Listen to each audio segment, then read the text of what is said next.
G'day ladies and gentlemen, welcome to Draw with Jazza. I'm Jazza and this is the announcement video for the theme of the April 2016 Challenge of the Month. And the theme I'm going with this month is going to be called Man's Best Friend. And in this Challenge of the Month, I'm encouraging participants to create an entry depicting their current pet or a childhood pet. And the depiction must be of a scene, so not a portrait, but a scene depicting yourself or the childhood version of yourself or family members and a pet. Very specifically, a pet that you have owned or have very specific fond memories of. So aside from depicting a pet, cat, dog, rabbit, whatever, in a scene with yourself or family or something like that, your entries will also be judged on the effectiveness of the use of color in your piece to convey emotion. So for example, using hot or cold colors, blue, for example, might resemble depression, or red might be anger, things that you can use to bring out how the pet in this piece or the memory or the specific scene you're conveying was interactive with you or with someone you know very closely through emotion. So for example, people have pets who they feel very close to and connected to that may have gotten them through some hard times or through some disabilities. They also might be a very specific memory that's rooted in nothing but positivity, and maybe a very specific memory about a very particular walk and way that the animal was behaving and interacting with you that might have really been a rich memory for you. So that's the theme. I know it seems a little broad and I'm sure people will have questions, so feel free to ask them in the description, but I want to make a few things very clear and I'm just going to reiterate them now.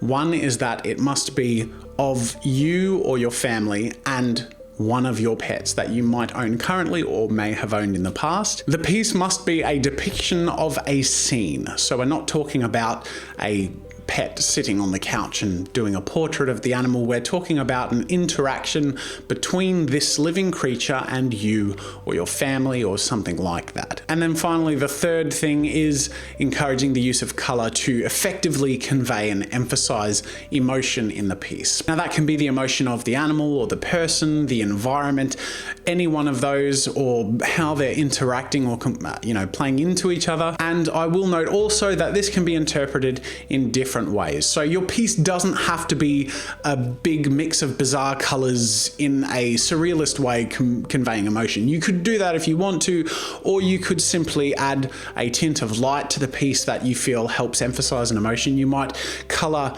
specific elements of your piece differently to other elements to highlight them in a different way. You really specifically though want to use color and the meanings of certain colors and the aesthetics that they convey to help emphasize the emotion of the piece. Now this is a bit different to how I usually do challenges of the month. Often I get my audience to vote on the themes or come up with combinations that they vote on, and sometimes I come up with themes on my own, but usually it's a mix of a few different elements or something weird or even something more in pop culture. But the reason I'm going with this theme is a little more, I suppose you could say, selfish or personal.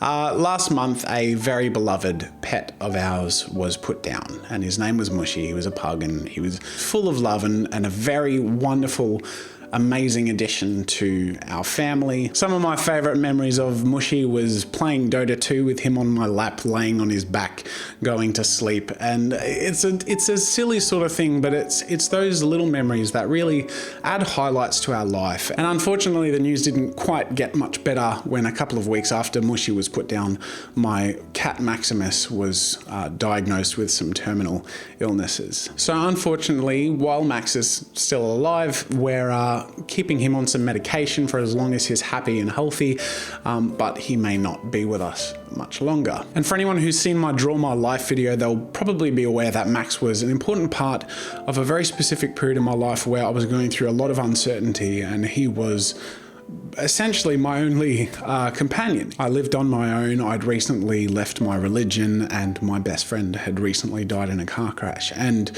funnily enough, even though I have obviously family and friends who cared about me and all of that stuff, the consistency of having a companion there in Max, my pet cat, was a comfort that can't quite be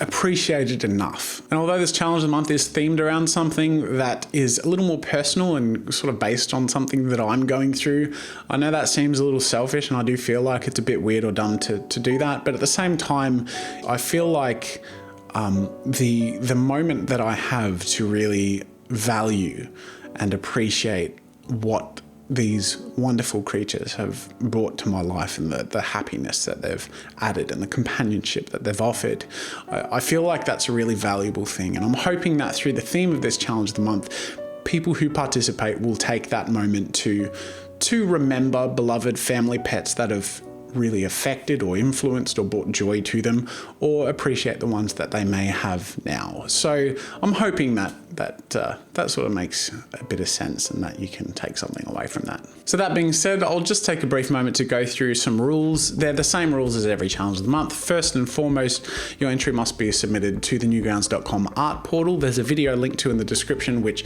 shows you how to do that if you haven't got an account on Newgrounds, and how to upload your art to the challenge of the month. And to enter, your piece must be tagged with the tag man's best friend, or to enter the beginner category, your piece must be tagged with B-man's best friend. That's B-man's best friend. All one word, capitals or not capitals, it doesn't matter, and enter the category you genuinely feel you fit in. So if you're a beginner to art, if you've only been drawing or painting or creating digital art for, the last couple of months or a year, then feel free to enter the beginner category. Otherwise, keep it free for beginners. Beyond that, traditional and digital entries are allowed, so feel free to do digital artwork or traditional artwork, but you can't enter both categories. You're either entering the beginner category or the open category, and you are limited to one entry per person, so only one piece to submit.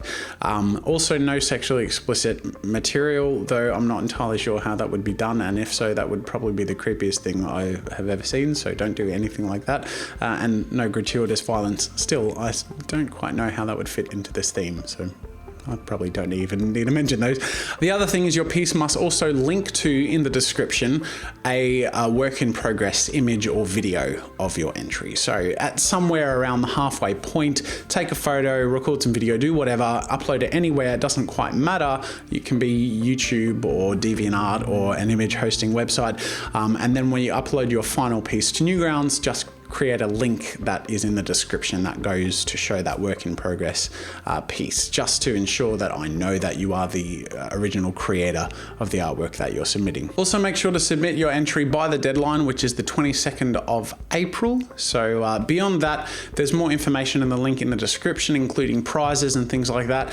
Normally I go through all the prizes and stuff, but to be honest, I feel like it might detract from the integrity of the theme of this challenge. So I'm not going to go through that. There are prizes. I do want people to be rewarded for their efforts and development. But that being said, I really want this theme of the challenge of the month to be one of emotional integrity and something that people can really immerse themselves into and be sincere about. So while there are prizes, check out the link in the description if you want more information on that. And a big thank you to the sponsors and the regular sponsors of the Challenge of the Month for contributing the prizes, but we'll just leave it at that for now. So that's pretty much it, really. That's the theme. They're the rules. I hope it's all straightforward. If you have any questions, feel free to ask them in the comment section and I'll try to answer them. Otherwise, other people might help me answer them too. I know this is a little weird and it's different to how I normally do things, but I do honestly feel like deep down, when it comes down to it, this YouTube channel and everything I do is a reflection of me, and that's always how I've done it. And a lot of the time, that's just mucking around, being an idiot, sometimes being a bit too immature, sometimes challenging ourselves and really pushing ourselves and trying to do things differently. But sometimes it's a little bit different. It's a little more personal. And this is one of those moments where I feel like doing something like this is a nice way to express myself and encourage others to express themselves in a similar way. Because at the end of the day, that's what art is about. It's about having fun, it's about challenging ourselves, and it's also about emotional expression. And I feel like if we don't do that, then we're not doing the best that we can with our artistic potential. And I'd encourage you all to do the best that you can to participate in a way that is sincere and has integrity and means something to you. So thank you so much for watching. I really sincerely appreciate you being a part of this and participating in my artistic creative community. And without you, I wouldn't be able to do any of this, and I'm seriously grateful. So thank you so much. I wish you all the best if you intend to participate. And until next time, I'll see you later. Thanks for watching. Make sure to subscribe to my channel for new content every week. If you want to support my work and get some goodies for yourself, head over to my store for archives, ebooks, digital brushes, video courses, and more. If you enjoyed this video, here's a link to some more content you might like. Draw with Jazza is